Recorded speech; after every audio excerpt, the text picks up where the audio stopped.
closure I am needed for the pain Larry Nassar has caused me. I would also like to point out that I can proudly say that it is from the powerful voice that I and all the other survivors have created by sharing our stories that Larry Nassar will be put behind bars forever. And so I thank you. Steve, thank you so much for being here. It is hard at any time to listen to a victim tell their story. It is almost beyond comprehension to have to listen to young women in high school stand at that podium and tell me their story. I thank you for the courage to come forward to do that. And I thank you, Eric, and I thank you, Mary, for being there and standing with your daughter. And obviously it will all be taken into consideration when it's time to determine the sentence. Thank you very much for being here. Thank you.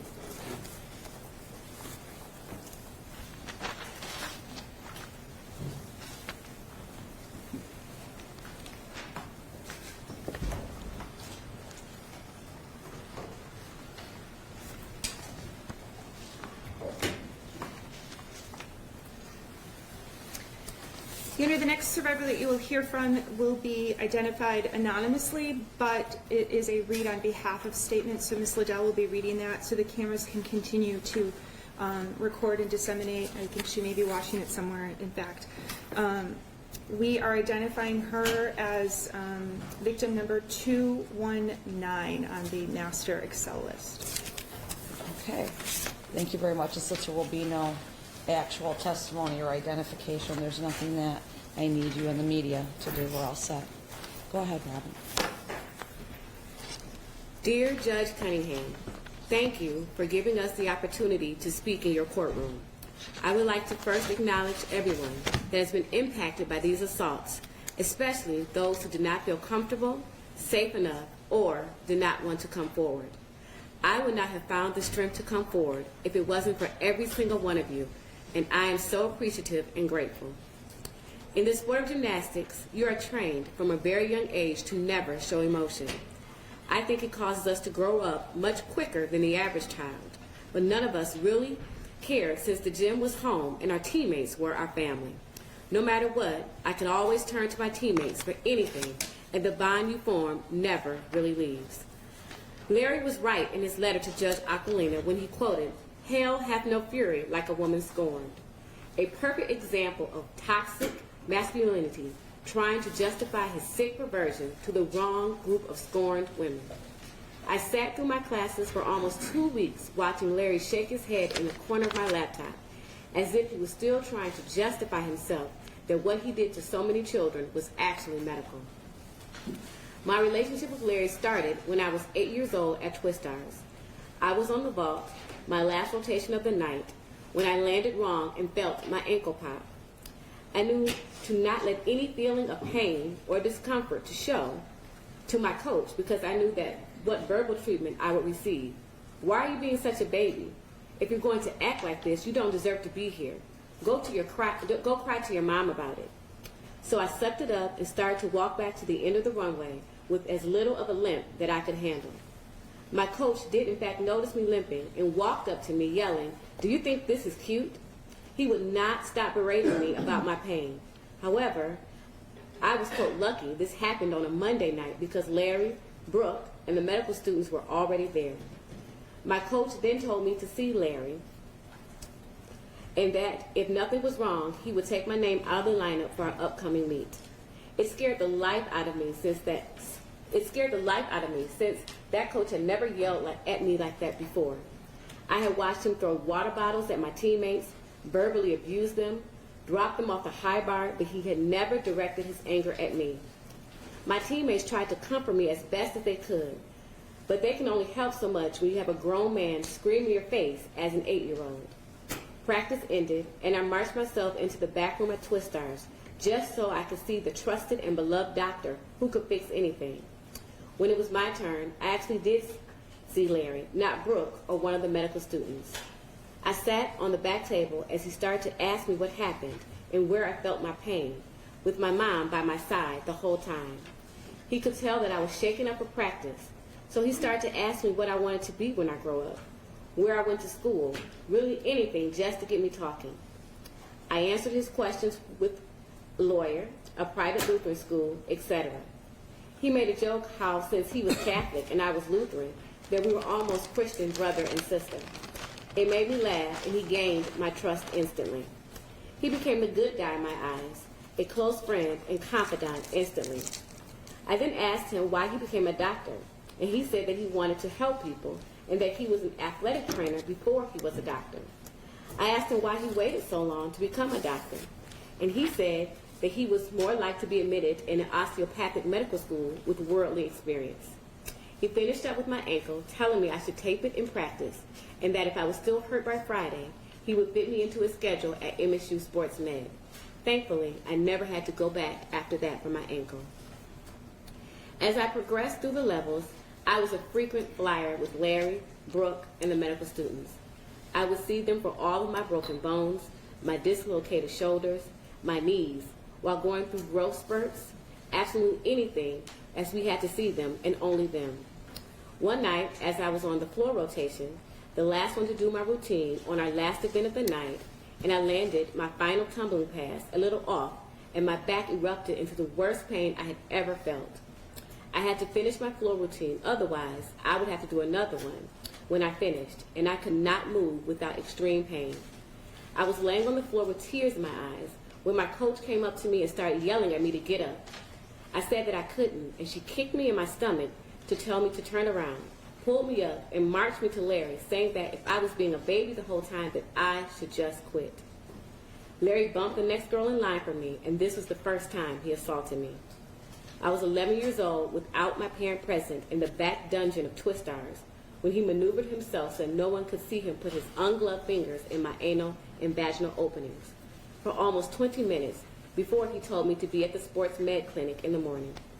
My mom drove me in, and I was laying in what is now the infamous treating room with the most ungodly amount of Olympic memorabilia you could ever see. To think that this could have been prevented if Kathy Clavis would have reported the first incident that came forward 10 years before he ever treated me. Larry fed off my desires to grow up fast. Every doctor's appointment, I would tell whichever parent took me to that appointment that I could handle it by myself, leaving them in the waiting room. I thought that if I could be treated like an adult by a doctor, the word would get back to my coaches that I was not a baby or a burden. It was during that appointment he started his ritual of molesting me before he assaulted me. I would lay on my back, and he would run his hands down the median of my body, making sure that everything was balanced. However, he would fondle my adolescent breasts even before I was wearing a bra. He worked down to my pubic bone and say that he was making sure everything was in alignment. However, it never felt like that. Then he would have me roll over and do the same thing down my back, somehow making sure he always found his way to my butt to make sure everything was where it should be. I thought that this was the price to pay to have a healthy and functioning body at the time because it would alleviate my pain. So I trusted him for the rest of my gymnastics career that he was doing what was best for me to treat my back and my hamstring injury, claiming it was myofascial release and pelvic floor treatments. Whenever my treatments were done, which could be up to twice a week for 3 years, he would stand behind me with one hand on my hip and tell me to bend forward so he could check my spine, somehow always pulling me closer to his body than I had started and make me feel his erect penis through his pants on my back. When I finally healed and went straight into the hamstring epidemic at the best gymnastics doctor for my hamstring injury and just learned what she meant. I quit gymnastics when I was 14 because my body could not take the stress anymore. I would flow from injury to injury, but still attended practice where my parents would pay $400 a month for me to chase my dreams. However, I never had it in me to tell them that I couldn't dream anymore. I no longer was a happy or carefree child. I will carry skeletons in my closet for the rest of my life. I remember when I quit gymnastics, I went to a Lutheran boarding school 2.5 hours away from my home. When I was a freshman there, I developed intense anxiety around the majority of male professors and my male classmates. I was sitting in my Bible class when my professor told us that any sexual act before marriage was a sin. I had never thought about what Larry did to me as a sexual act, But after that class, I told my friend what had happened to me, and she proceeded to tell me that I was worthless and lying. She said that my body wouldn't have had been so claimed if I didn't want it. And I believed her. I started to self-harm that day, and it never really stopped until I was a senior. I had to start seeing a counselor who only made things worse. I would start to tell her this horrific story from my past, and she would also tell me that I would ruin a revered doctor's reputation. I tried to kill myself that night. I thought no one would ever believe me, and that maybe, in fact, I was the problem, that I was overthinking the whole situation. The anxiety got worse. The depression got worse. The patriarchal way that my high school was run sent me into intense fear, not only when it came to men, but also with women who were in authority over me. I sank into my soul and became a shell of a person of who I once was. My senior year, my back became a problem for me again. I was referred to MSU Spine Clinic, where my doctor would only sing Larry's praises. He would ask Larry how to best treat me, as I was a former gymnast, and Larry was never afraid to help. I still to this day require back procedures to be a functional human and have to frequent MSU OMM for treatment. It was there that one of my doctors performed actual myofascial release, and it set my soul on fire. Larry had in fact sexually assaulted me, but now I have to live with the guilt of being a naive child and letting religion be more important than my body autonomy. I didn't want my parents to feel guilty for what Larry had done to me. I wasn't ready for the world to dismiss me as my friend and professors did all those years ago. I graduated high school, and when I started at Michigan State, I hoped for a new beginning. I always carried with me Larry telling me about why he became a doctor, and I decided, too, that I would dedicate my life to helping people. I remembered him saying that he worked to be a better candidate, and I hated myself for modeling my future plans after his. Being in a majority male-dominated science major terrifies me to this day. Then, September 2016 happened, and something shifted in my body and my mind. There was proof that you were sick, but when it transpired was something more that hurt me than you ever assaulted me. You not only hurt me, but you hurt my teammates. I did it to myself because I was convinced for so long that I was wrong. As we all know by now, Michigan State is not this amazing school anymore. I am ashamed to be a Spartan, but I am more ashamed of the environment that has been in the minds of everyone on campus. Male professors are convinced that they are all being attacked because of your lawsuits. I hear everyone whispering about you being in jail for the rest of your life, while I'm at work saying that your future was brought down by ungrateful women. I have cried at least once every day since that Indy Star report about you in September.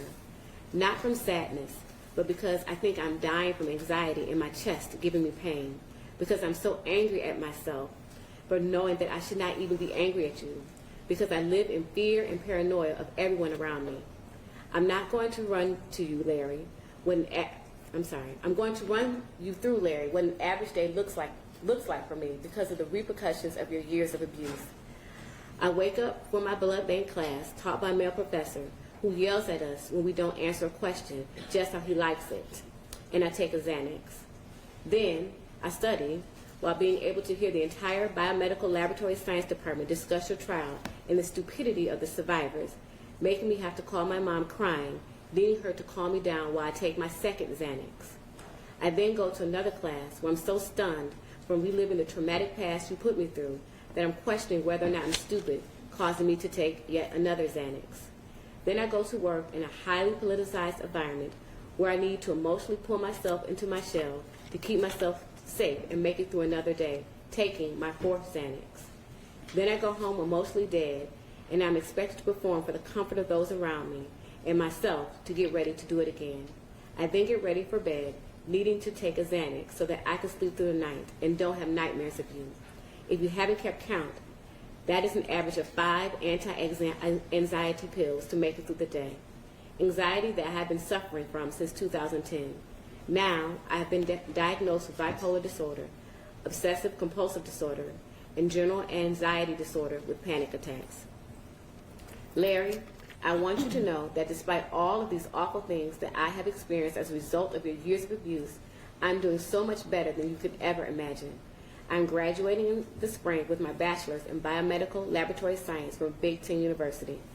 I have been a supervisor at my job for 1 year, because I have proven that I am a hard worker despite any external factor in my life. I am on the executive board for St. Jude up until dawn at Michigan State, helping sick kids and their families, all while dealing with a traumatic childhood experience. I am so proud of myself. I am finally relearning how to love myself and to be happy and carefree again. Words cannot even express how much I hate you, Larry. You made me realize that there can be no God. No God will put 180 plus children through this. You wasted what so many friends of mine were killed for, a medical degree, to abuse children. However, I am leaving all of my pain where it belongs, with you in prison. You get to deal with the pain and suffering and anxiety, while my fellow sisters and I are finally starting the long road toward the healing process. You do not get to harm anyone. We are better than you will ever be. We are stronger than you ever were. We are free. Victim 219. Thank you very much for reading that statement, and to the individual who wrote the statement, I thank you. It was very clear in listening to the statement and what this victim has gone through that the impact of the criminal behavior of the defendant is very clear, and I appreciate her being willing to share that with the court.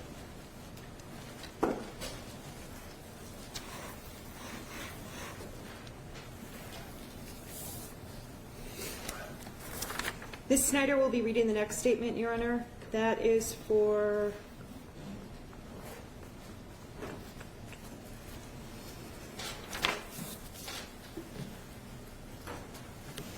an anonymous victim we have identified as 224 only. Victim 224? Yes. Go ahead. The last 2 years have been full of many different life changes. As one can expect in their early 20s, at times I felt anxious, nervous, excited, and confused. The list goes on. What I would have never expected is that these feelings of anxiety, confusion, anger, and nerves would all be because of a single person, who at one point I waited for months to see. In 2013, during my junior year of college, I sustained a back injury while training on a varsity team at Michigan State University. After some evaluation, it became clear to my doctors that I need to be seen by the best MSU had to offer. Enter Larry Nassar. I waited 2 months to see Larry. 2 months of not training, of trouble walking, and constant pain. To say that I would have done anything to get back to training the day I finally got to see Larry would be an understatement. I was desperate to train again. This feeling of excitement and anticipation was quickly overshadowed by feelings of uncertainty and weariness. I can recall leaving my first appointment and thinking, that was so weird. I remember telling other people how I got a weird feeling from Larry, and most people just brushed it off as, oh, that's just how he is. This weird atmosphere took a turn after seeing Larry for about a month. I can see it like it was yesterday. Standing in the doctor's office, waiting for a routine hip alignment check. In what felt like an instant and an eternity all at once, Larry stood on a stool behind me and pulled my pants down past my butt, completely exposing me. I stood there frozen and unable to comprehend what had just happened. I had had hip alignment checks from doctors and trainers dozens of times before, but never once had someone pull my pants down in this way. After a few minutes, Larry patted me on the side, telling me to pull my pants up and sit on the table. When I turned around, the other doctor, who had been standing in the room the entire time, did not react. I was confused and humiliated, but maybe this was just Larry. Looking back on this moment felt like a test. Was I or anyone else going to speak up if something a little weird happened? After this, my appointments with Larry crossed the line more frequently. Touching my body without gloves, pressing his fingers into the crevices of my body. Going to my appointments with Larry was never something I looked forward to, but I was desperate to get treatment and to heal my back. It was the only thing I cared about. So I would lay face down on the table, close my eyes, and take deep breaths, until I heard the words, "Okay, you're all set." In the beginning, I would ask Larry and the other doctors in the room, "Is this normal? And what exactly are you doing?" to which I would get a quick, "Yep, that's a regular treatment practice," or some other generic statement. Never an explanation. Never a conversation. After a while, I became numb and just waited until I would no longer need the appointments. When I was finally done, I graduated from Michigan State University and thought I had left that part of my life behind. When I first heard of the allegations against Larry, I was in shock. This was the renowned doctor that I waited 2 months to get an appointment with.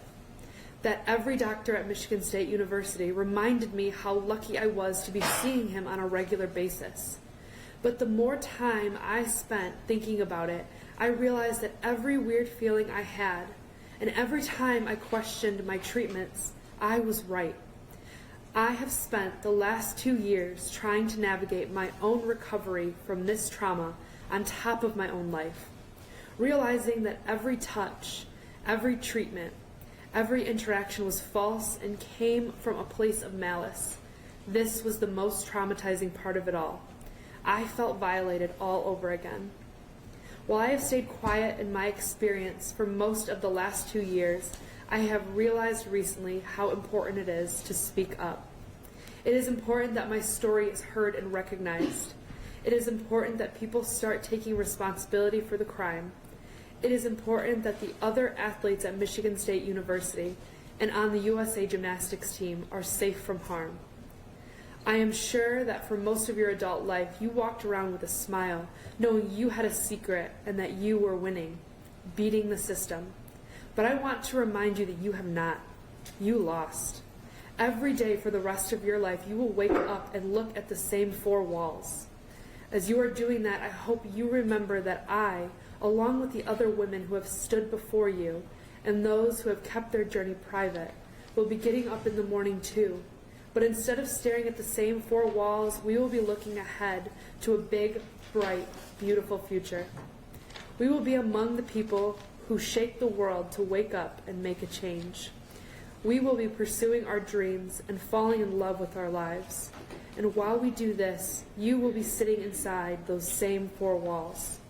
Every effort that you made to break us has failed. We are here standing together, and we are stronger than you could have ever dreamed we would be. Thank you very much for reading the statement for victim 225. Please let her know that I greatly appreciate her taking the time to write the statement and that it will be considered at the time of sentencing. Thank you. Ms. Provolitis, where are we at now? Liddell's going to take over for a few minutes. Okay. The next, Your Honor, will be victim 73 on the master list. She also is publicly identified, and her name is Autumn Blaney. And I believe on the other list she is victim 37. 73 on the master list. It's victim 73 on the Yes, master list, yes. correct? Autumn Blaney? Yes. Please, go ahead. Thank you, Your Honor. My name is Autumn Blaney, and I am no longer going to hide. This is very hard for me to say, but I feel that it's going to help me through my healing process. I am not afraid to tell my story anymore. I am one of the many survivors that have been sexually abused by Larry Nassar. Last year was the worst year of my life. I couldn't sleep. I had anxiety attacks. I was depressed. I couldn't trust men, and I was just not myself. It is still a struggle for me to trust the men in my family. My dad, my grandfather, and brother are hard to be around because they are so nice to me. I say to myself, Larry was nice and he hurt me, so they can too. I am usually happy, hardworking, and I am motivated to reach my goals. However, Larry stole my innocence, my happiness, my trust, and zest for life. I never told my family about the treatments because I was embarrassed about how uncomfortable it made me feel. Each appointment, he would molest me for 30 to 40 minutes. I hated it so much. He would ask me, "Does that feel better?" I would respond with yes, because I wanted him to stop. I still remember one appointment very well. I was 11 years old, and he was penetrating my vagina without gloves on. I finally got the courage to say to him, "I don't like this." This is what he says, "I know," and he kept going. I wanted to cry. This man kept going even when I told him that I was uncomfortable with what he was doing. I was told that it would heal me, and I thought that the treatments were normal. What else would a doctor do this treatment if it couldn't help me? However, it never made me feel any better. The only thing that helped was the acupuncture. He molested me hundreds of times over a 4-year period. I used to think of Larry as my friend, someone that I trusted and respected. Now, I consider him as a monster who harmed hundreds of girls and women. I want him to be in jail for the rest of his life, regretting what harm he has caused. I am strong, and I will get through this struggle. With my family by my side, helping me through this process, I know I will be stronger than I have ever been. I know now that what Larry did to me was not my fault. I am still continuing through my pain, but I am a fighter, and I am going to get through this. Autumn Blaney. Thank you. Will you please let Autumn know that I appreciate her taking the time to write the victim impact statement, and that I'm very glad that she realizes that it's not her fault and that she's moving forward. And clearly the actions of Mr. Nassar had a strong impact on her, and those will be taken into consideration at the time of sentencing. Thank you, Your Honor. The next will be victim 207. She also wishes to be publicly identified. Her name is Laura Scudder.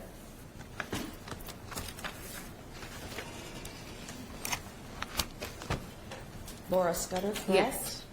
Please read Ms. Scudder's statement. For the record, it is Scudder. May I continue, Your Honor? I'm sorry, Rob. Please do. Thank Yes. Please read her statement. My name is Laura Scudder, and I am speaking up today as a survivor of abuse by Larry Nassar. Gymnastics was a part of my life since the age of 2.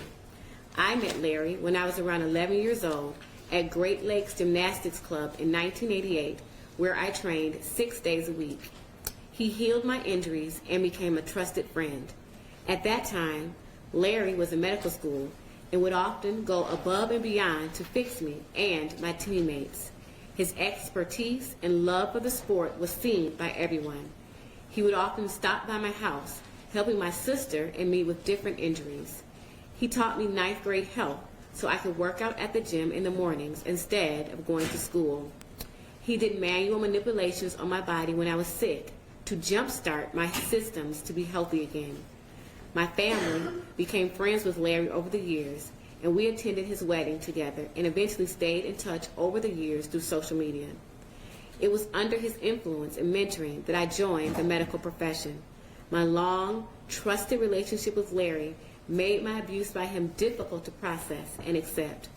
It took the 37,000 images on his computer for me to really start to process and understand all that had happened. As this nightmare unfolded over the past 18 months, I learned he was very good at not only fooling me, but many people. After years of gymnastics, my body hit a breaking point in college, and I developed stress fractures in my lower back. Even though I had moved away from Michigan during that time, I was still able to seek treatment from Larry during breaks from school.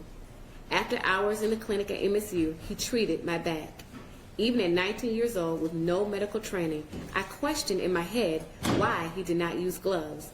I remember being extremely uncomfortable and embarrassed, laying there, just wishing I could be anywhere else but there, wanting it to be over. The scariest part of this whole experience for me was Larry made no attempt to hide what he was doing to me. He called my local doctors to tell them procedure he used my back and how they should continue to treat me this way. My doctors did not feel comfortable doing this, and therefore they did not perform these treatments. Even then, I didn't question the treatment and never told anyone what had happened, thinking it was my problem and that I did something wrong. Larry was a trusted friend, and therefore, in my teenage eye, this was something that he did to help. And even if I was uncomfortable with it, it was my problem. That is how good he was at fooling people. I struggled to come forward with this statement. I have been afraid to speak up. Very few people know my story. Except today, I will not be afraid. Today, everyone will know. My story, or one very familiar, has been told multiple times. Does it really matter that I speak up? Your Honor, I have 3 beautiful daughters and 1 son. My daughters love the sport of gymnastics like I once did. I am speaking up for them today, so they will never have to say, "Me too." I speak today for my own healing. I have struggled these past few months, thinking that if I had spoken up earlier, then what was going on with me in the late 90s, I could have prevented the countless other girls from going through this abuse. I vow that I will no longer stay silent. This is not my fault. I will not blame myself or feel guilty any longer. I am speaking up today for the countless survivors who have not found their voice and are still processing and healing. I am speaking today to let Larry know I know the truth, and I understand that what he did to me was wrong. I am no longer fooled by him. Even though it has been difficult for me to get here, I am ready for change.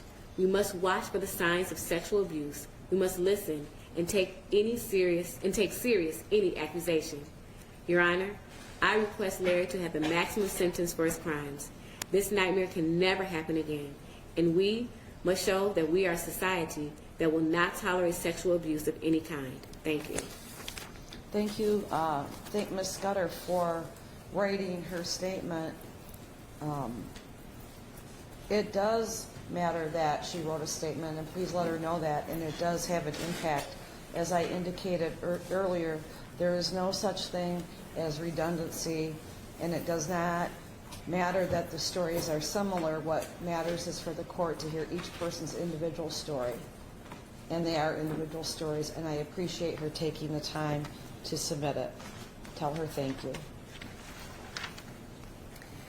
Your Honor, if you video? haven't picked up yet, the likely statements that you'll hear the remainder of the afternoon, with the exception of the video, are going to be read on behalf of those victims, okay? So we're kind of splitting them amongst the group. So I have the lucky privilege to read the next statement.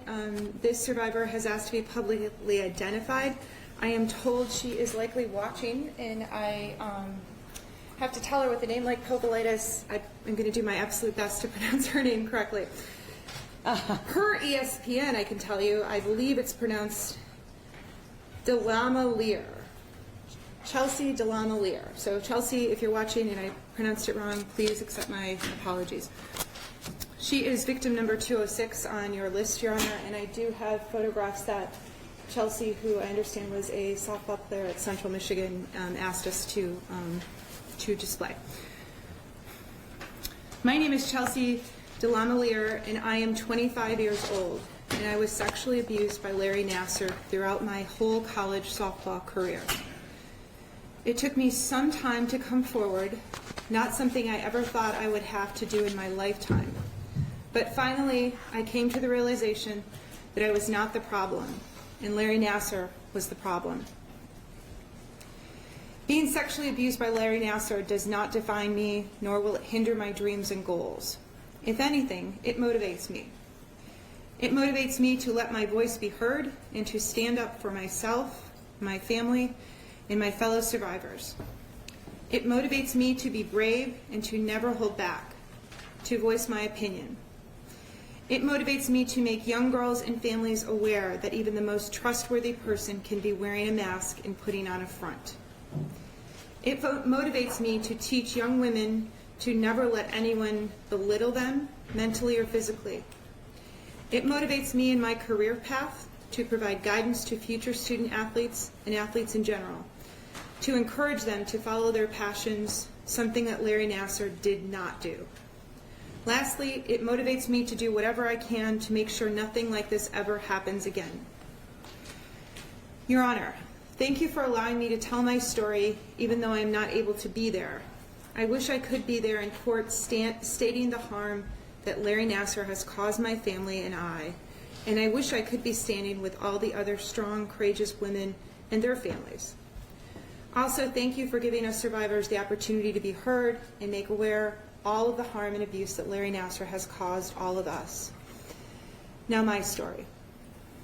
I first injured my back my freshman year of college in 2012, playing softball at Central Michigan University. Softball was what I lived for and all I knew. When I injured my back, I was devastated. My family and I heard about the great Dr. Larry Nassar. We knew him as the best back doctor around, who treated top elite athletes and was the miracle worker. I was so excited to have the opportunity to be treated by such a well-known doctor whom many spoke highly about. My family and trainers and I were ecstatic because we knew we were going to get answers and I was going to be back to the player who I was before my injury. My trainer, my coach, my family, and I knew we could put all of our trust into Larry. Turns out we put our trust into the wrong person, and he was not the doctor he was known for. Larry acted like he was my friend and was my buddy-buddy, with my family. That is the part that infuriates me, that he made sure my parents were big fans of Larry Nassar, so that they would trust him.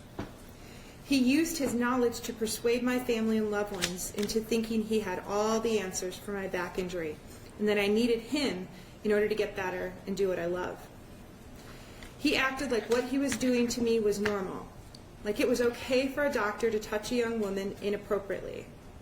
He acted like he was fixing me with his, quote, special treatments, unquote, even though he was fulfilling his nauseating desires. I walked into Larry's office in physical pain. Then I left the office feeling gross, unworthy, and violated.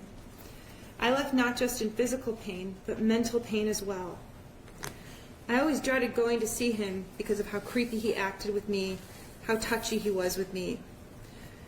Whether it was when he was, quote, manipulating me, stretching me, popping a rib back into place, checking my alignment of my hips and sacrum, adjusting me, checking the flexion in my back, and all other treatments he did to me. He found a way to touch me in inappropriate places. I saw him multiple times a month from 2012 to 2016, and I always had anxiety days before I was going to see him. I lost sleep, which affected my college life academically and athletically. Being a college athlete is a high demanding lifestyle. Being a collegiate athlete that was losing sleep, suffering from anxiety and depression, and could not focus due to how her back doctor was treating her is really heavy on her and distracting. But I thought I just had to deal with it because Larry was the, quote, best doctor around for my injury. I told myself to suck it up because I wanted to be able to do the thing I love, play softball. Even with my parents, coaches, sister, and trainer in the room, you took advantage of me. Every appointment you sexually abused me, not one went by that you did not. I dreaded going to see you alone because I knew it was just going to be me and you in the room. I remember whenever I had an appointment with you, I would wear layers on layers because I knew you were going to touch me inappropriately, but you never failed. I always had to take my sweats off and just be in shorts. Once you would do your special treatment, I always used to say my back felt better just so you wouldn't have to touch me with your bare hands anymore. Even though my back was still in the same amount of pain as when I got there, I would lie and say it felt so much better, just so I could leave. That went on for my whole collegiate career. Larry, I trusted you. My family trusted you. My coaches trusted you. My trainers trusted you. All these other women that have shared their story of your disgusting, horrifying actions trusted you. Their families trusted you. You took advantage of female athletes' passions by using your power to manipulate and abuse us. I question if my college softball career would have been different, if you would have actually treated me for my back injury instead of taking advantage of my vulnerability due to wanting to be back on the field. I wonder if I would have been pain-free. I know for a fact that if I went to a real doctor, I wouldn't be suffering today from depression, anxiety, confusion, stress, and chronic back pain. I am forever stuck with a back injury due to your mistreatment and constant lies. Some days I struggle bending down, tying my shoes, or simply sitting in class. Some days I cannot do what I love, such as working out or enjoying the outdoors. I now live in Colorado, one of the most beautiful states, and I cannot even go on a pain-free hike due to your mistreatment of my injury. You were never a doctor, You were a pedophile that called himself a doctor. All you wanted while being a doctor was to feed your sick pleasure of molesting young innocent women who trusted you with their passions and dreams. There is nothing lower than a person who uses their reputation and position of power to prey upon the people who came to them for help. You are a dark cloud over what should have been a time full of good memories. You attacked my innocence and the innocence of many other girls. It's people like you that make the world a dark place. You do not deserve to see the sunrise or the sunset ever again. You do not deserve to smell fresh air or see the season change. You do not deserve to see the beauty of this world because all you do is ruin it. You are darkness that is not wanted by anyone, a darkness that has no cure, which is why you should be punished with the maximum sentence. You deserve to rot in prison for the rest of your life, while all of us survivors are making a positive change in the world and following our dreams. To all the enablers that allowed Larry to continuously molest young innocent girls, you are also part of the darkness, and I pray to God that you give the punishment that you deserve. The world needs more people with a backbone, willing to stand up and do what's right, regardless of possible ramifications. Knowing and doing nothing makes you just as guilty. Larry, please remember all these words I, myself, have said, and all the other survivors have said. I hope they help you sleep at night, because I know I will be sleeping good, knowing you are locked away, getting the punishment you deserve. Thank you. Chelsea DeLamelier. And did you say that Chelsea's in Colorado? Yes. Chelsea, thank you for taking the time to make a statement. I'm glad that you're able to participate today. You are standing with everybody else, even though that you are not physically here. You may not have been watching this morning, but I indicated for the record that the purpose of the victim impact statements is for me to understand as a sentencing judge how Mr. Nassar's criminal acts impacted the victims, and you've done that today, and I appreciate you writing the letter, and it will be taken into consideration at the time of sentencing. Thank you.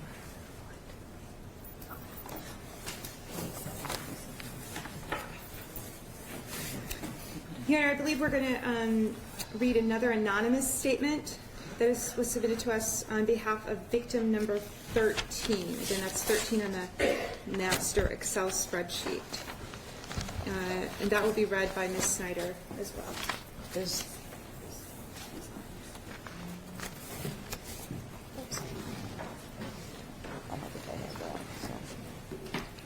Ready? I'm ready. Go ahead. Thank you for giving me this opportunity. Writing this statement has been very difficult, but I feel it is important to tell you my experience. I was sexually assaulted by Larry Nassar in the fall of 1998. I was 16 years old. This crime has affected me in many areas of my life and for many years. It has negatively impacted me, my family, and my friends. This crime has affected me physically, mentally, emotionally, and financially. In 1996, I was given the opportunity to attend Geddart's Twistars USA Gymnastics Club under coaches John and Catherine Geddart. I was 14 years old. This new gym would entail large sacrifices for my family and myself. Twistars has a positive reputation for creating successful gymnasts, and my family and I felt the sacrifices would be worth the reward. I started training at Twistars with a pulled hamstring. I was referred by John Geddart to see Larry Nassar, the team doctor. I saw Larry in the gym, and my mom was present during private appointments, whether it was at MSU or at his private residence. My torn hamstring was healing when I traveled to a competition in 1997. During warm-ups, I landed a tumbling pass on the floor and felt something pop. I was forced to compete following the excruciating pain I felt in my left hamstring. I fell. I think I fell on every event. I couldn't even run down the vault runway. John proceeded to yell at me, telling me I was the reason we lost the entire meet. He refused to speak to me the rest of the trip. Following this competition, I was not able to sit down comfortably. I had a hard time concentrating at school because I was in so much pain. I went to my primary care physician, and they recommended I get an x-ray. My x-ray showed a linear fracture of the ischium bone. I went to physical therapy appointments referred by my PCP 3 times a week for several weeks. I had to see Larry once a month. My mom chaperoned me to my doctor's appointments until I was able to drive myself at age 16. I continued to have minor lower back and hamstring tenderness. In the fall of 1998, I entered the MSU Sports Medicine Clinic, as I had been doing month after month prior. This visit was very different. I attempted to sign in at the front window. I was asked my name and who I was seeing. The MSU employee pulled the sign-in clipboard away so that I could not write my name down. She told me to wait in the waiting room, and Dr. Nassar would be right with me. This procedure was very different from all the other appointments I had with Larry at MSU. I typically signed in and gave them a check to cover their services. I was escorted back to a medical exam room. I was alone with Larry. I was a minor. Previous appointments, a medical assistant would escort me back to the room. The assistant would enter the room, ask me questions, and take notes. This appointment, again, was very different. He had me sit next to him on the exam table and stated he was going to do a new procedure. He did not gain permission from either of my parents before performing this new procedure. He used a plastic pelvic model to explain the new procedure. He showed me some muscles and tendons that were located near the vaginal area and how they were connected to my lower back and hamstring. He assured me that this new procedure would help me. I was instructed to undress from the waist down and lay face down on the exam table. He began by massaging my hamstring and glute muscles. Without gloves or lubrication, Larry vaginally and anally penetrated me with his fingers. Though he mentioned the first part, he did not mention the later. I remember my body stiffening and my heart rate increase. I remember being extremely confused. Everything happened so quick, and yet it seemed like an eternity before it was over. He told me he was done and I could get dressed. I remember the relief I felt when he was finally done and I could get dressed. I remember trying to get my clothes on as fast as possible. I just wanted to get out of the room. I wanted to get away. I left his office and entered a long hallway to get to my car.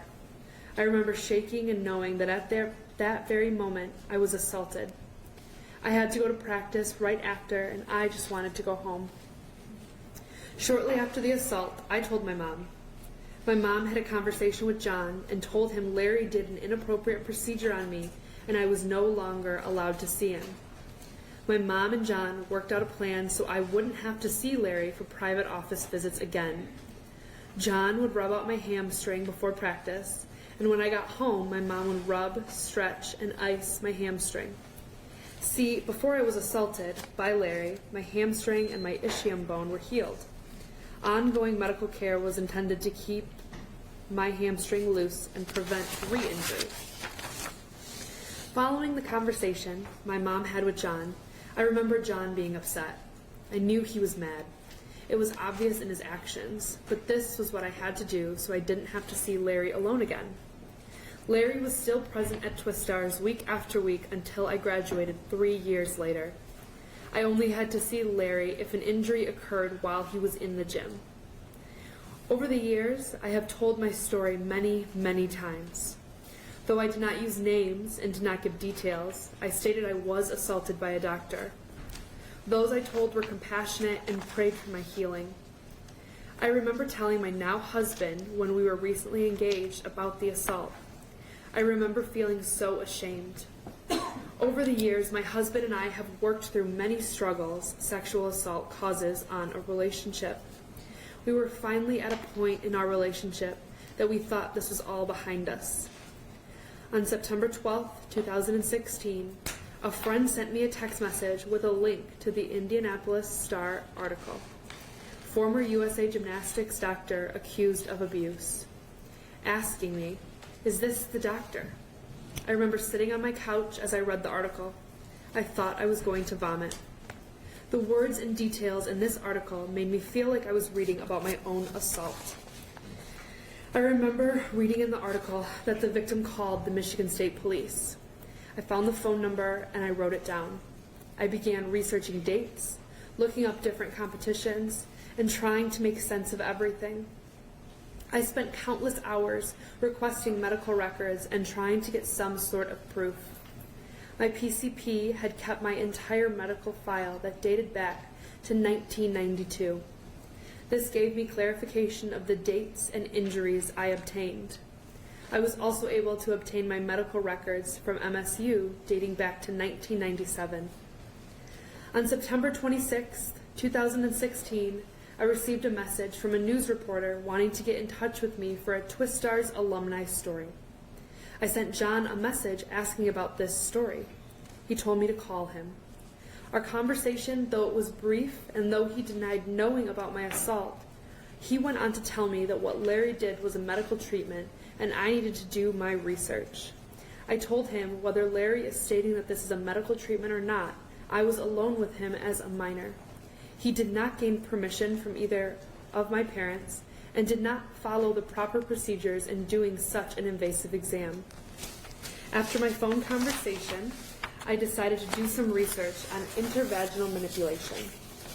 I was able to find intravaginal manipulation as a medical procedure. My experience was not that of what was described. Also, I was not able to find any information on anal manipulation, proving in my mind, as I had voiced 18 years prior, I was sexually assaulted. I called the MSU PD and made a police report. The months to follow have been extremely difficult. The vast number of victims has brought me to my knees. Every time I saw the number of victims increase, I cried. I wish I could have done more. These past few months have been extremely taxing on me and my family. Reliving the assault with the increased knowledge and depth of manipulation has been hard to comprehend. I was devastated to read that 2 people had reported their assaults to Michigan State University in 1997, an entire year prior to when I was assaulted. All of the pain, suffering, and shame I felt over the past 19 years could all have been avoided had Michigan State University taken the reports seriously. During the Ingham County sentencing, I heard statement after statement from victims that were assaulted. These victims were much younger than me. Specifically, victims from Twistars shattered me. I cannot begin to express the guilt I feel. Why would John continue to refer his athletes to Larry, knowing full well of his treatments? Why did my 16-year-old self not do more? Why did I not know to call the police and make a police report until I read the Indianapolis Star article? These questions plague me every day. Your Honor, I know you will do the right thing. I have complete confidence in you.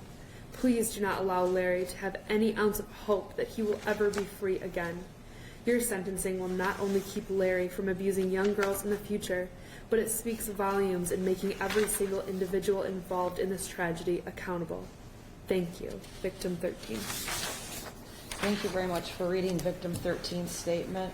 And please let the victim know that her voice has been heard and will absolutely be considered at the time of sentencing. Your Honor, the next survivor we will hear from has asked us to identify her both by her victim number, which is number 231, and her first name only, which is Bree, B-R-I-E. Okay. And I will read her statement. I'm just curious, are we also trying to get a video? We are Okay. trying to multitask. So we've got a number of statements to read on behalf. So if we can kind of focus over here, we'll Oh, no, let I them. was just wondering because Yeah. I kept seeing... It's inverted for some reason, right? We'd all have to kind of move to the left. I don't think is what we want to do. Okay. So, All right. All right. Would you please read the statement then from victim 231, who is identified as Bree? yes, I believe she's watching too as well. Larry, I trusted you. I confided in you. I respected you. I praised you. You were my light at the end of an incredibly painful day. I felt lucky if I got even just 15 minutes of your time. You made me feel special. The level of shame, guilt, anger, frustration, sadness, and betrayal that threaten to explode inside of me whenever I see your face, hear your name, or think of Michigan State University, I can't even begin to explain. I vividly remember you treating my ribs one night after practice. Your hands were on my left breast, your eyes were closed. I wondered to myself if your eyes were closed because you got pleasure out of having your hands on my body, or if you got enjoyment from touching so many female athletes. I sat there silently, disgusted at myself for ever having such a depraved thought. Surely someone in your position, an Olympic doctor and a pillar in the community, would never think such things. I told myself you were probably just trying to envision how to manipulate my rib. I rationalized a lot of things away that way. I was never subjected to your penetration treatments, but my skin won't stop crawling in the places your hands have been. Every day I realize that certain things you would do when treating me cross the line. I can't even begin to imagine the torment and pain these strong, courageous women have experienced at your hands. As athletes, we live for our sport. We sacrifice everything to be able to compete. You knew this. You took advantage of our athletic strengths, our passion, our will, our determination, using them against us by saying certain treatments were needed if we wanted to continue competing. You even used our gender against us, telling several of my teammates that they'd barely be able to carry a toddler if they could have any children at all. What kind of person would be so brazen as to use motherhood against us? You would on some sickening power trip. The hardest thing I'm dealing with is that I knew of your, quote, treatments, and I felt complacent to your perversions. I saw how it made my teammates feel, but I said nothing because they felt they had no choice. If I were in the same situation, I would have thought the same. It was either be treated or give up the sport they loved and give up part of their identity. So they kept going for treatments, thinking it was their only option, thinking you had their best interest at heart. There were whispers of your treatments, but because it was you, no one mentioned it. It was a don't ask, don't tell culture. And now, every day, I'm angry with myself for not seeing the differences between how my athletic trainers handled my body and how you handled my body. I feel like I failed my teammates. I feel ashamed that I didn't listen to my gut, and guilty that I played a role in perpetuating your twisted role as a doctor. The mere fact that you've abused girls and women for over 2 decades shows how systematic this problem is. You are a physical representation of a dark and sinister part of our culture, where women are not taken seriously when they come forward with allegations of assault and rape, especially if it involves a male of notoriety. It is only when we come forward en masse that we are treated with respect we deserve from the beginning. Leary, you failed to account for 2 of our greatest strengths, our resiliency and our ability to face adversity. What we are now is a force and we cannot be stopped. Victim 231, Bree, who was a Michigan State University collegiate athlete. Bree, thank you very much for writing your impact statement. You have not failed anybody, and you are not at fault. But by writing your statement and coming forward, you are helping everyone, and you're helping the court in determining the sentence. So I thank you for writing your statement. Next individual, Ms. Beverly. I think we have the video working, Judge. Jake, do we have a video? Just for the record, so that it's clear, Judge, this was 90. Okay. This was submitted to us in Ingham County, but this victim or survivor has asked that it be played here as well. She lives overseas. Okay. And it is victim number 90, Jessica Shedler, Chedler, Day Rodriguez, Rodriguez. Guez. And I will, First name was Jessica? it was, yes. And I will mark this as People's Exhibit 2. Okay. Hi, my name is Jessica Schaefer Rodriguez. I want to thank you for receiving my statement in this format, and I'm sorry that I couldn't be there in person to deliver my statement. But I hope that my statement, combined with all these other courageous, young, brave women, can help make a difference in future generations to keep predators like Larry Nassar off the streets. Until a year and a half ago, I had told everyone that asked what it was like to be a high-performance gymnast that I had had a stellar gymnastics career. My memories of my 17-year gymnastics career is that I had been surrounded by an incredible support staff, parents, siblings, coaches, trainers, sponsors, and teammates that supported me in all of my gymnastics goals and accomplishments. I believe that with the level of sacrifice involved by all parties, that we were all in this together, that we all have the same goal: to help a young gymnast to develop lifelong skills like work ethic, perseverance, determination, focus, commitment, and self-accomplishment, with the ultimate goal to be able to represent my country in national and international competitions. But it wasn't so. In September of 2016, all of that changed for me as I realized that all of my support staff did not have the same goal. The personal satisfaction I had felt for all those years of hard work and dedication, the injuries I went through, moving away from home since I was 13 years old, it all came crashing down. I suddenly realized that not everyone was in this for the same goal, the goal to be able to compete for my country in the Olympics someday.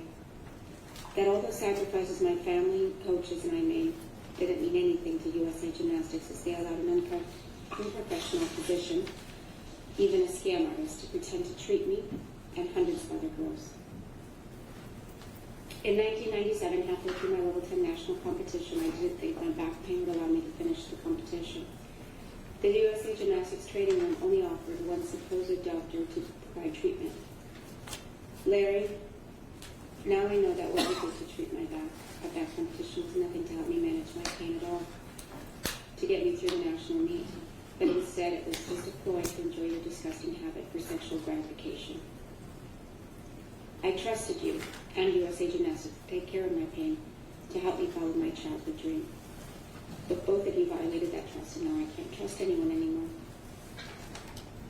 I trusted USA Gymnastics to provide me with a world-class doctor, but they failed at their responsibility to me and hundreds of other young athletes. The very organization that is meant to promote this beautiful sport and help young athletes to accomplish their childhood dreams failed hundreds of us. Instead of providing a safe environment to achieve our childhood dreams, they created a situation that made our worst nightmares a reality by ignoring all these red flags and reports regarding this man. Maybe if USA Gymnastics had had a real doctor on staff to treat injuries instead of spending the entire treatment satisfying his own sexual desires, we could have reached our full potential as gymnasts and provided our best performances for our country. But instead, USA Gymnastics turned a blind eye and failed at the responsibility to hundreds of young girls. Larry, you used your name, and USA Gymnastics allowed you to be on their staff, giving you the opportunity to continue this disgusting so-called treatment. USA Gymnastics should be held accountable for each and every one of these acts of abuse that they allowed to happen. Larry, not only did you steal my innocence and rob all these other women of their innocent childhood, but you have destroyed the joy, the trust, and the freedom we should all be enjoying as mothers of young children.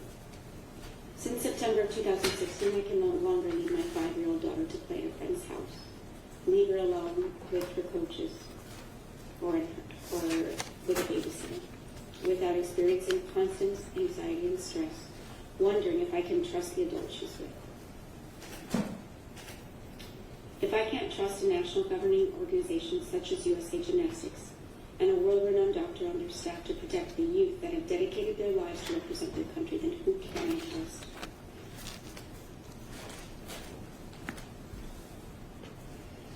I I find myself in a position where I must rob my children of the freedom they deserve to have relationships and mentors with other adults that are most likely wonderful individuals, but now I can't trust anybody. You have robbed me of sleep, distracted me from my job, from opportunities and family responsibilities this past year and a half, since I realized that you were not who you pretended to be, and that what you did to me was not a legitimate procedure to help my chronic back pain, but rather a disgusting act for your own personal demented gratification. Your acts disgust me, knowing that even though you are a father of young girls, you continuously preyed on children and young women for almost 20 years. I pray that my statement, along with all the other brave women speaking out, can help create awareness in our society that people in positions of authority are held accountable for their responsibilities to young athletes, and to never allow anything like this to happen again. Thank you.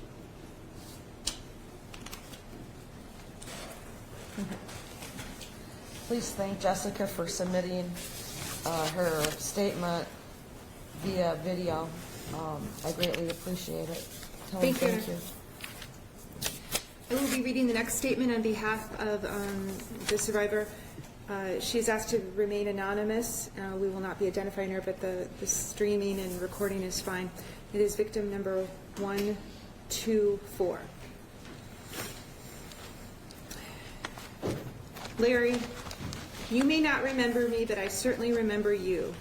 You may know me as Jane MMSU Doe or Jane B12 Doe from the civil litigation, or most recently, victim number 124. I began seeing you when I was 14. I was a freshman in high school who had found a passion in diving, but whose scrawny, borderline, prepubescent body couldn't handle what it was being asked to do.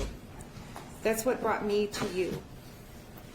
I remember the first time I sat foot in your office at the MSU Sports Medicine Clinic. It felt like such an honor to be seen by you. Larry Nassar, king of sports medicine, healer of athletes. The walls of the room I sat in were littered with posters signed by famous Olympic gymnasts, thanking you for all you'd done for them, furthering your credibility. If only I'd known what was to come. When you began your so-called treatments on me, I was scared, uncomfortable, embarrassed, and confused. But I trusted your word, Larry. I trusted that you were acting in my best interests, treating my pain, healing me, so that I could get back to the sport I loved. Boy, did you have me fooled. On September 13th, 2016, a family member forwarded to me the first article as I was walking home from work for lunch.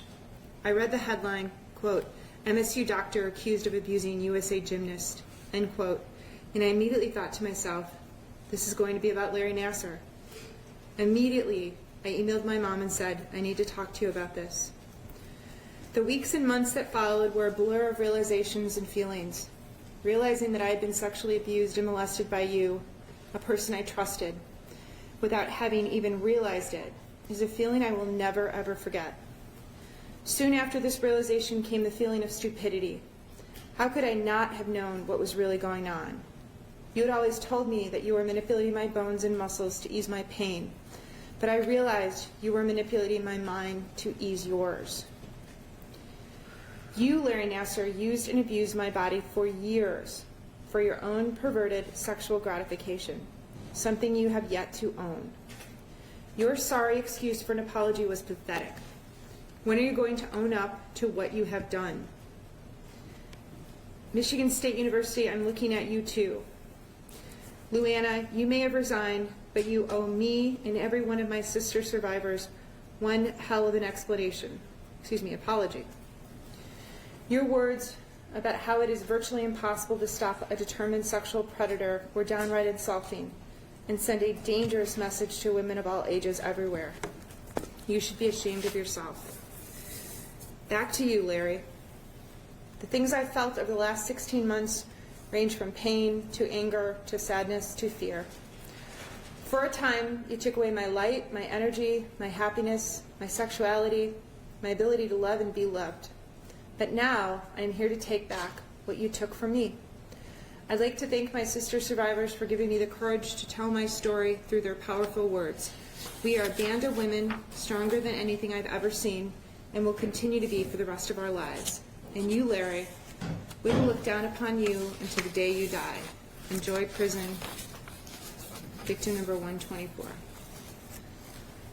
Thank you very much for reading Victim 124's statement. I think that she has clearly and in detail described the impact that Mr. Nassar's behavior, his criminal acts have had on her, and I appreciate her taking the time to submit a statement.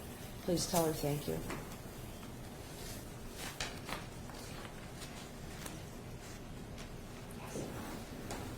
Your Honor, Ms. Liddell will be reading the next impact statement. Again, this is from an anonymous survivor who we've identified as 242.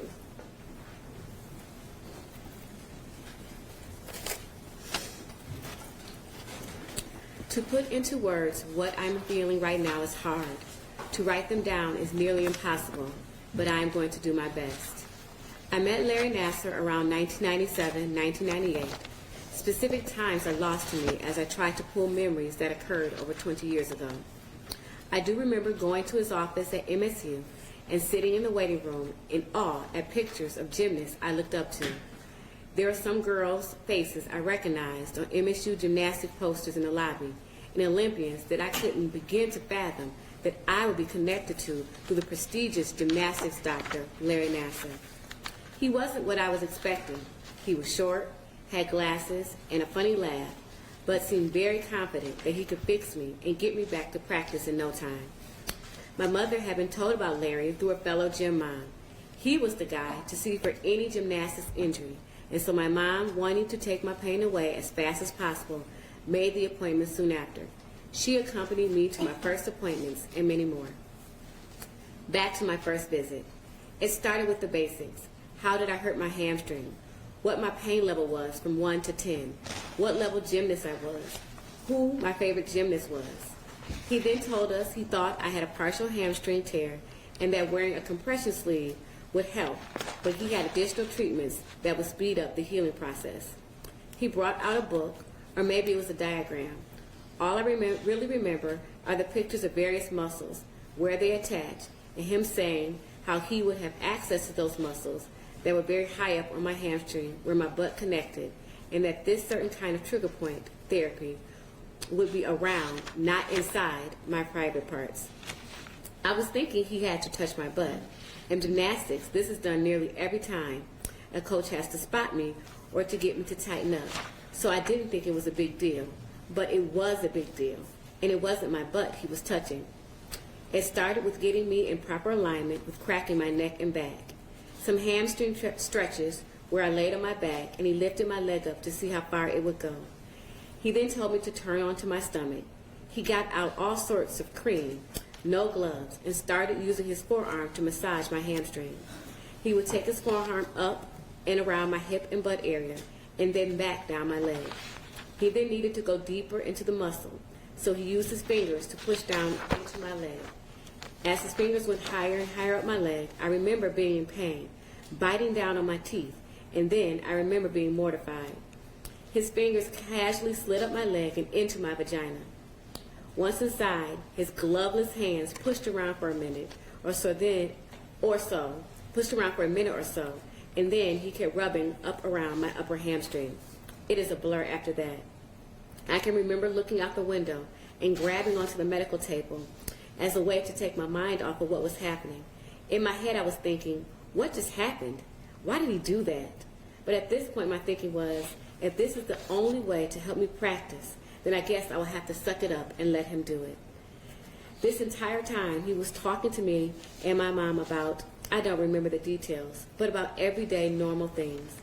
I did not find out until the story broke a few years ago about Larry that my mom had no idea he put his ungloved fingers inside of me. She said, it must be a medical treatment, and at least he never put his fingers inside of me. I felt hurt and betrayed, and I had to tell my mother that yes, he did in fact put his fingers inside of me, and she did not know it. I had about 4 to 5 of those appointments with him. Every single appointment for my hamstring was the same, starting with stretching and massaging and ending in sexual abuse that myself and my mother was unaware of. At one appointment, he asked if he could video our session so he could educate his students with it. My mom and I both said yes, and he did videotape that appointment. I do not remember if the abuse was videotaped or if he turned off the camera before that. But I do remember for the remainder of the 20 years of knowing him, he would tell me each chance he saw me not to forget that he made my butt famous. Once, he even told my father that he made my butt famous, to which my dad had no idea what to say. I do not recall what made me stop seeing Larry for my hamstring. Maybe it got better or good enough to practice on. That seems the most likely reason. But I do know that after a few appointments, I stopped seeing him for my hamstring, and that is when the abuse ended. My relationship with Larry did not end there, however. I do not know what my next injury was. I had many injuries throughout my gymnastics career. I saw Larry for many things, but thankfully never again for a hamstring injury or hip or back injury that he needed to manipulate, and that the situation could easily turn into him sexually abusing me. I had ankle, knee, forearm, shoulder, and shin injuries mostly. Once I started going to Twist Stars at the end of 1999, early 2000, my coach at Kentwood Gymnastics took a job as the Denver University assistant coach, and being a high-level gymnast, Twist Stars was the only other gym that I could go to and still compete at a high level. I saw Larry more regularly. He came into the gym once a week, and the wait list to see him was always very long. I remember that John always left a little early on these days. We would be starting to stretch, and he would leave about 20 minutes early while we would finish up stretching. At Twist Stars, an injury was not considered real unless Larry said so. For example, if I hurt my ankle and it was swollen and painful to walk on, and I told John, he would not believe me that it hurt. If I saw my own family doctor who told me to stay off my ankle for 3 weeks, John would just laugh at the doctor's note. But if I saw Larry for that injury, and he said I had to stay off of it for a week or two, then John would honor that and keep me off of my ankle for that time period. I still had to come to the 4.5-hour practice and do what I could do, which was often extra conditioning and stretching. So along with most of the gymnasts, I saw Larry for every injury. Sometimes I didn't even have to tell the gymnast. I just saw Larry for sometimes I didn't even have to tell my coach what Larry said. Larry would share the treatment plan with John, and that was that.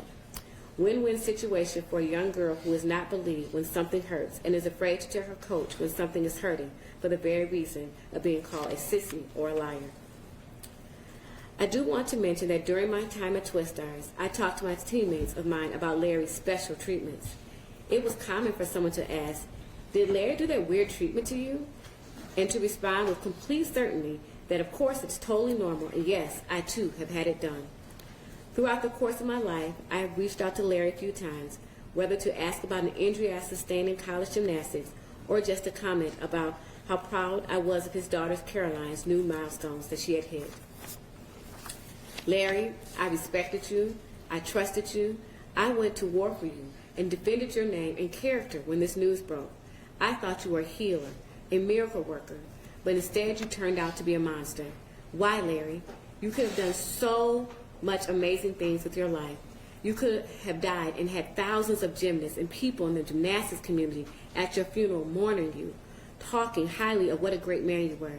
Instead, those same people want you dead. They want to see you rot as you sit in your jail cell with nothing to comfort you. You have forced everyone to turn their backs on you, even the people that loved you like family and called you a dear friend. I feel sick for your wife and for your children. They deserve better. Larry, you messaged me via Facebook shortly after my second daughter was born with a CHD, and you told me that you were praying for her and for me, and that I was strong and would overcome this just like I had overcome so much in my life already. Are you kidding me? How dare you enter into a private and personal moment of despair, acting like you were my friend?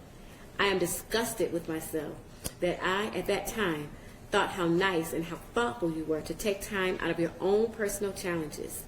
By then, the news had broke about your abusive ways to send me a prayer. I am strong, Larry. I am an overcomer. You know that, and so you also know that this will not bring me down. No, this will only help me lift up my sister survivors and be a voice of change.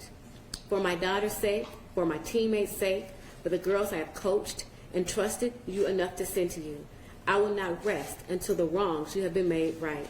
A prison sentence is not enough. The former MSU president, Luana Simon, has been allowed to step down with crazy perks, including a nearly $1 million salary for the next 2 years. That is not enough. MSU should be ashamed. To the people who turned a blind eye, who covered up details of this abuse, who did not report it to the proper authorities, well, one day you will have to answer to God, and his wrath will be much harsher than anything we can do on this earth. Losing your job is a minimum for what you have done. In my opinion, MSU should get the death penalty. Twistar should have to clean house of upper-level coaches. USAG should spend every waking moment with new board members figuring out how to change the culture of gymnastics. And everyone who wants to coach in any sport and at every level should have to undergo new training and education on how to report abuse of any kind. I would like to see specific guidelines and procedures implemented from the top down. If a child says something to you about being abused in any fashion, you should immediately discuss with the parents, investigate, and report. Never assume a child is lying. Stand up, speak up. Time is up. Thank you. Thank you for reading Victim 242's statement. Please thank her for taking the time to write it, and the court will definitely take her comments into consideration, while some of the things she would like done are beyond the court's power. Well, yes, you may. Your Honor, I believe there's 3 more statements that we have available and ready to read for you. And just so you are aware, the next 3 statements are statements that were submitted from victims in the Ingham County case who have asked us to read these on their behalf here. I think they all were in court in Ingham County, but have asked us to share their words and thoughts with you as well. The next statement is from victim number 37, who has agreed to be publicly identified. Her name is Annette Hill, and she was a speaker, I believe, or had someone speak on her behalf and stood with them in Ingham County, and she asked me to read her statement. Your Honor, for years I thought about ways I could have stopped Larry Nassar from sexually abusing more women and children. I was always beating myself up for thinking about what I could have done more to stop him, or even thinking it was my fault for not coming forward sooner and telling everyone how he sexually abused me under the disguise as a MSU sports doctor. Throughout our society, we're taught to trust our doctors. As his former patient, I trusted him. I trusted you, Larry. I trusted you as a doctor to help me. Instead of you helping me, you sexually abused me under the guise as my doctor. You have caused me deep-rooted pain and suffering. You put your selfish, evil needs first. You manipulated me, tricked me into trusting you. You, Larry Nassar, abuse your power as a doctor to do the despicable, sexually assaulting me and others. Because you sexually assaulted me, it has caused me to develop PTSD, post-traumatic stress disorder. Larry Nassar, you are a narcissist psychopath. The apology that you gave at your hearing on November 22nd, 2017, to me was unbelievable. I feel that you were not sincere. I feel that you are tired of being in jail and sorry that you got caught. I can begin to heal now knowing that you will be locked behind bars forever. Larry, you are also a menace to society. Judge Cunningham, please give Larry Nassar the maximum sentence by law, knowing that Larry will never be allowed to prey on women and children in our society again, will give me a peace of mind and allow me as a survivor to begin to heal. Sincerely, Annette M. Hill. Please thank her for submitting the statement here. I know that you said she submitted it in Ingham County, but it is appropriate and will be considered in Eaton County, and I appreciate her taking the time to do that. Thank you, Your Honor. Ms. Liddell will read the next statement. That was submitted by Lydia Cowan, and she spoke very eloquently in Ingham County early in our proceedings. Olivia is Olivia. Last name is Cowan. She is number 9 on our Excel sheet. Thank you. Go ahead, Ms. Liddell. It's hard to believe this agonizing nightmare has been on replay for over a year now. For many women, it has lived inside of them for much longer. I can still remember the feeling of disbelief last October when I realized that what I had thought was medical treatment for over 10 years was sexual abuse. This case has taken all of me, every ounce of my being, to press forward. The world that we live in does not allow time to heal, and it never will. Life continues to come at lightning speed. My career continues to demand my very best, and my family responsibilities don't take a time out. What's left in a tank on empty due to the emotional stress of the afterlife of what you have done to me. My children and husband get less than my best due to the many sleepless nights and layered days of scratching and clawing to stay afloat. Prior to realizing what had happened to me, I was a woman who once woke up each day with a smile, a positive attitude, and ended the day with just enough leftover energy to play with my children and successfully put a mark on another day. I gave humans the benefit of earning my trust and most often took time to see the good in people. This past year has been nothing like those times. My days start with exhaustion from a less than restful night's sleep, and they end with fatigue from all of the distractions and emotions that fill each day. I've always believed that I can accomplish whatever life throws my way with a restful night's sleep, and I can't sleep because of what you've done. I've made jokes in the past saying that I've never witnessed a bad night's sleep, and that I was forever grateful for God giving me ability to sleep soundly.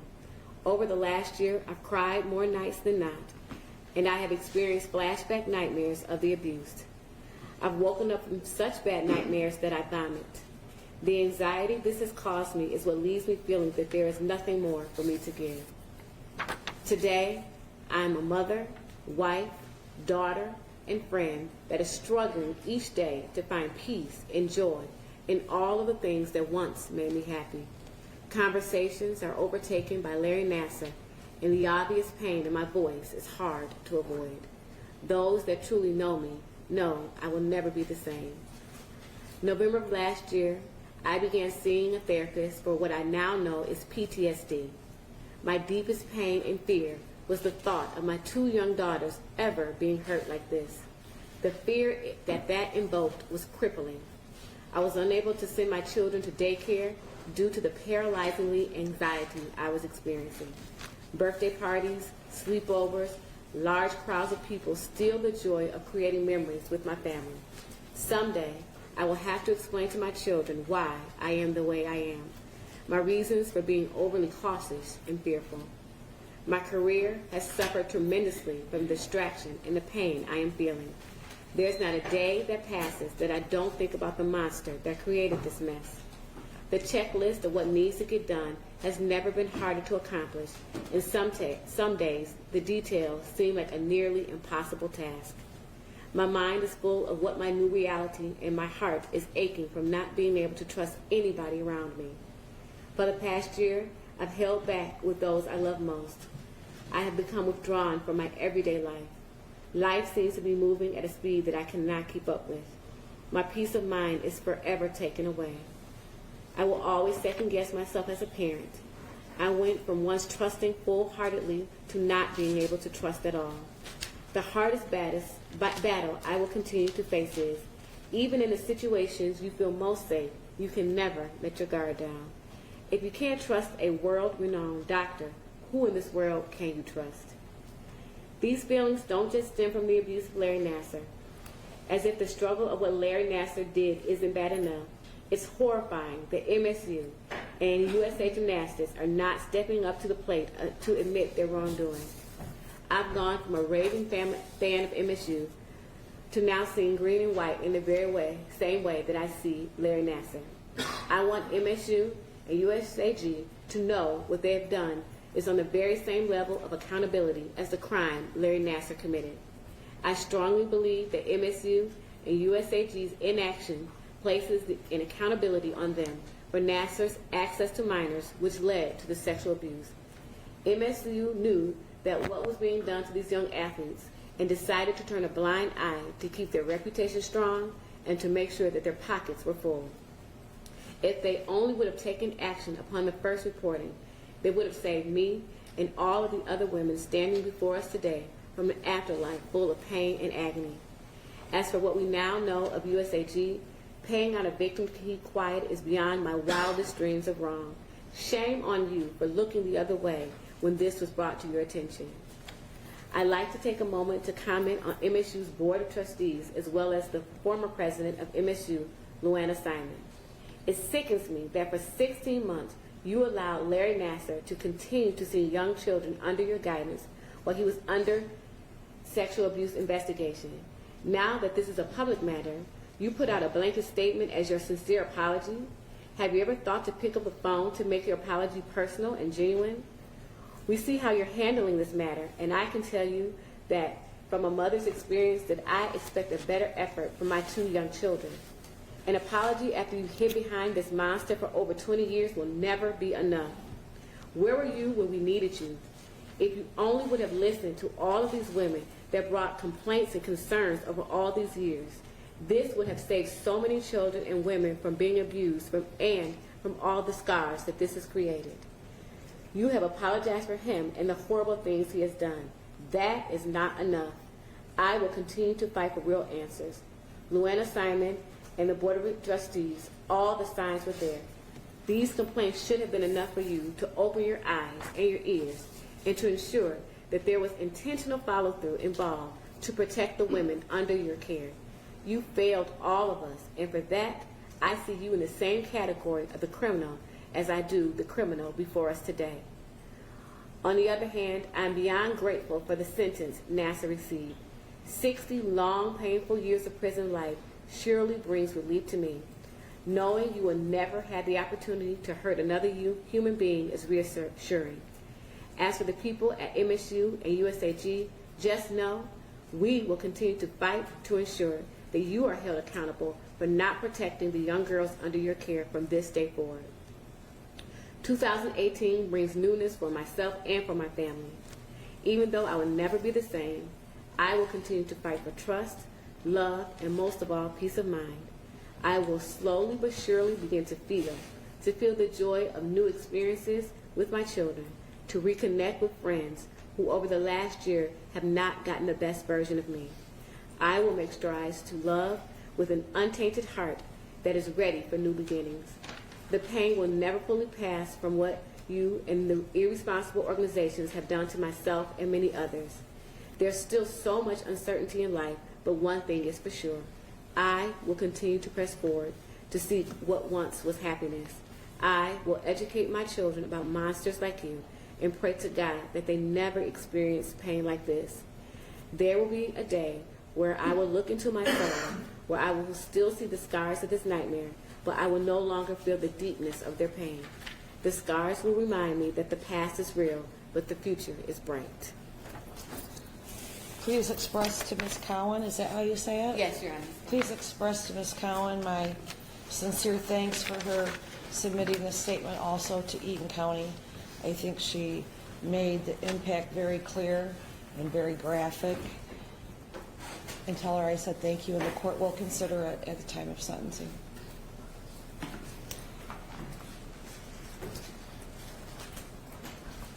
Are we going to see a video, Ms. No, just a photograph. Povalides? Okay. Ms. Snyder will be reading the last statement of the day. Okay. And if my computer cooperates, we may have a photograph. Ms. Snyder will be reading the statement of Jennifer Hayes, who's spoken in Ingham County, and she's victim number 112, and we're having some issues with the PowerPoint. I'm sorry, victim 112 is identified or no? She is identified, yes, as Jennifer Hayes, Hayes.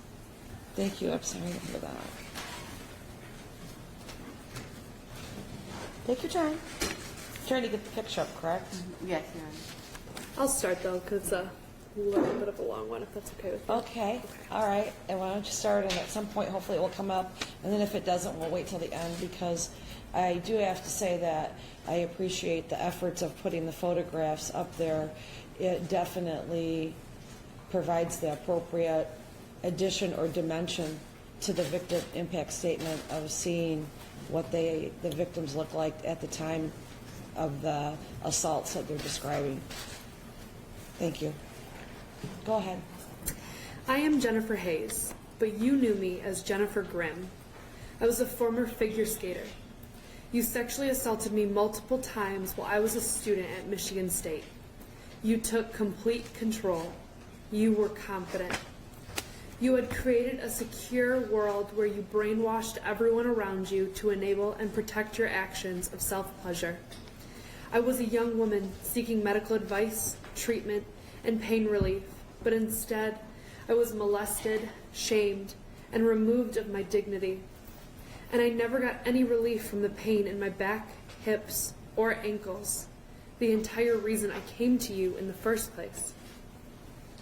The first time you assaulted me, you said, "I'm going to realign your back, and some find what I'm going to do a little uncomfortable."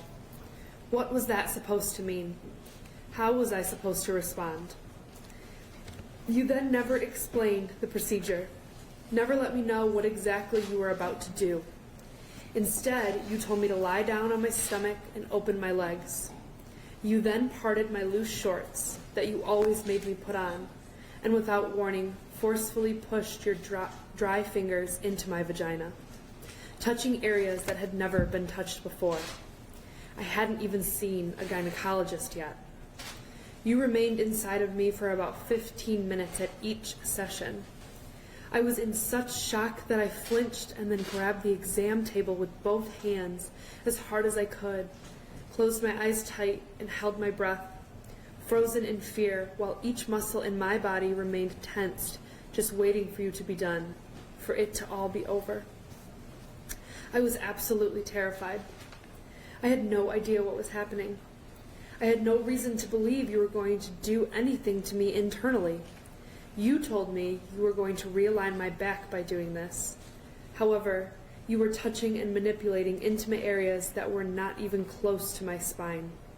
I had seen countless doctors and therapists for back, hip, and ankle pain since birth, and I never had a doctor stick their bare hands into my vagina and then call that treatment. You have claimed this procedure was a medical treatment. Why did you exclude it from all of my chart notes? Why did you never give any step-by-step detail of what exactly you were doing and for what purpose? Why was your groin always up against me while your fingers were inside of me? And when you stuck your fingers inside of me, why did you never once wear gloves? Which you know is against OSHA standards and therefore subjected me, you, other patients, and the community to infectious diseases. Why weren't you concerned of my well-being? Never asking me if you were making me uncomfortable or if you were causing me additional pain. Why did you feel the need to violate me and use me as your sexual specimen for your own sick sexual self-pleasure and satisfaction? You said on December 7th in federal court that you really did try to help your patients, but how did you help me? You also admitted in federal court that you are addicted to young girls and women, but comparing this addiction to alcoholism and drug abuse like it's no big deal and more socially accepted. You said that others may wonder how you got down this path. This is not some trail you stumbled upon one day. You intentionally and strategically placed yourself in positions of trust and power around girls. And you intentionally chose each and every time to assault us. It was your decision, not ours. And most definitely it was not mine. When you said that you really did try to be a good person and really did try to help people, I wonder, how can you, with complete honesty, say that you're a good person who tried to help people? You made us all believe you had our best interests in mind and that you wanted to help us, but that is not the truth. It was all a lie and set up. You used your reputation, your medical license, and your authority to brainwash children, young women, parents, colleagues, the athletic community, and me. In November, you stated this was like a match that turned into a forest fire out of control. I don't understand what you mean by that, really. Are you insinuating that your current situation and all of this was our fault, or that it was the media's fault?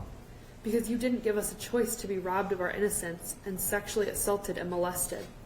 You are the one person who caused this forest fire. It was your match.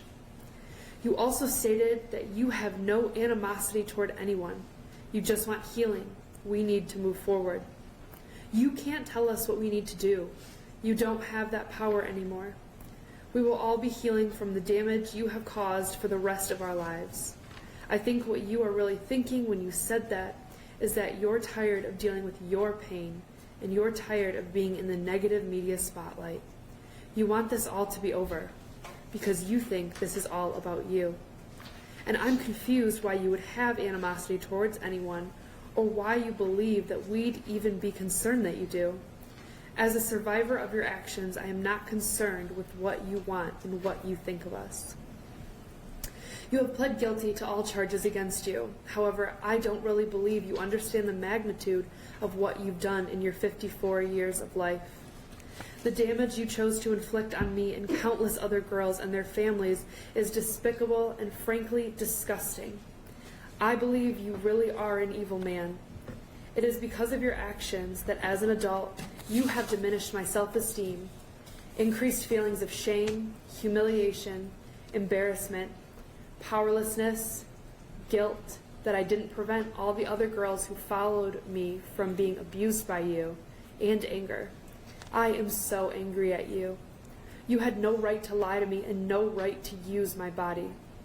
By earning a medical degree, it did not give you the right to inflict your personal sexual pleasure and evil on me and hundreds, if not thousands, of other innocent girls and young women.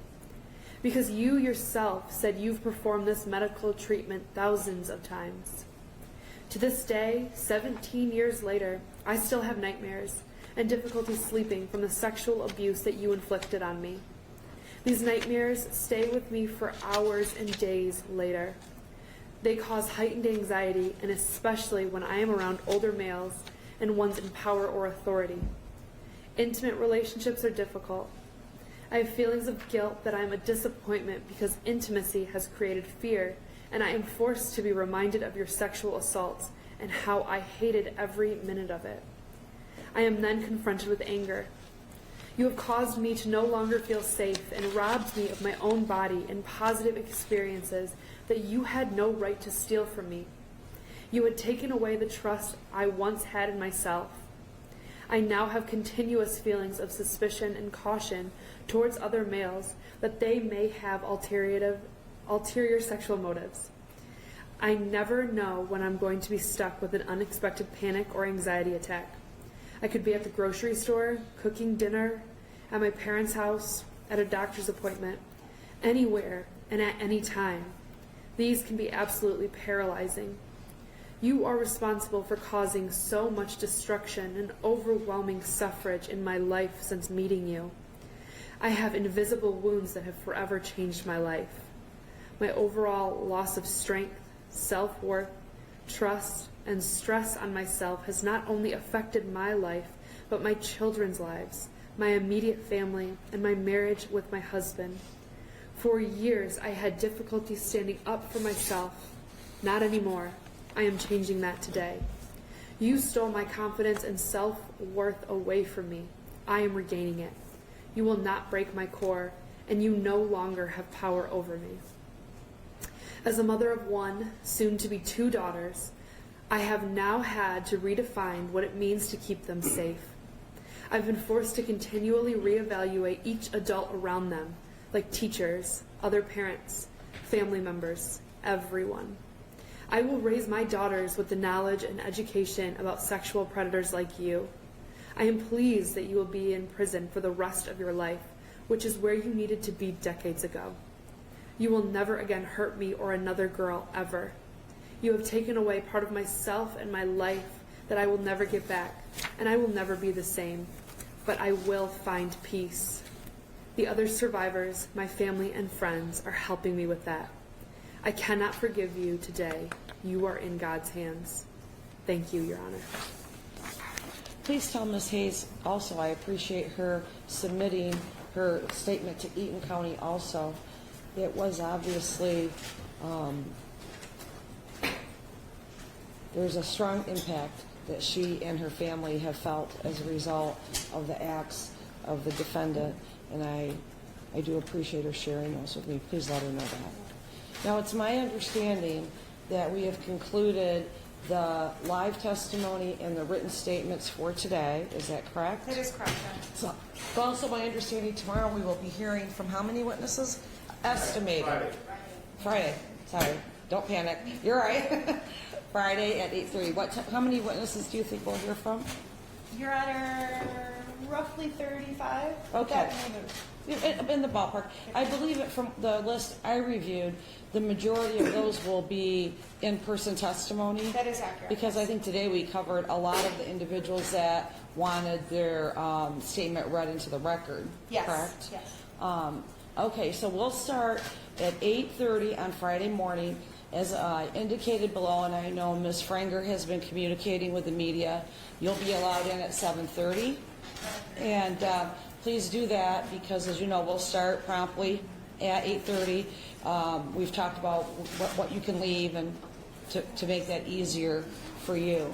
So before we conclude for the day, let me start with you, Ms. Povolitis. Is there anything that you need to place on the record or anything the court can do for you at this time prior to resuming at 8:30 Friday morning? No, thank you. Thank you for accommodating us today. No problem. Mr. Newberg, is there anything that you need from the court, need to place on the record before 8:30 Friday morning? No, Judge Ross. Excellent, and I will see everybody at that time. All rise.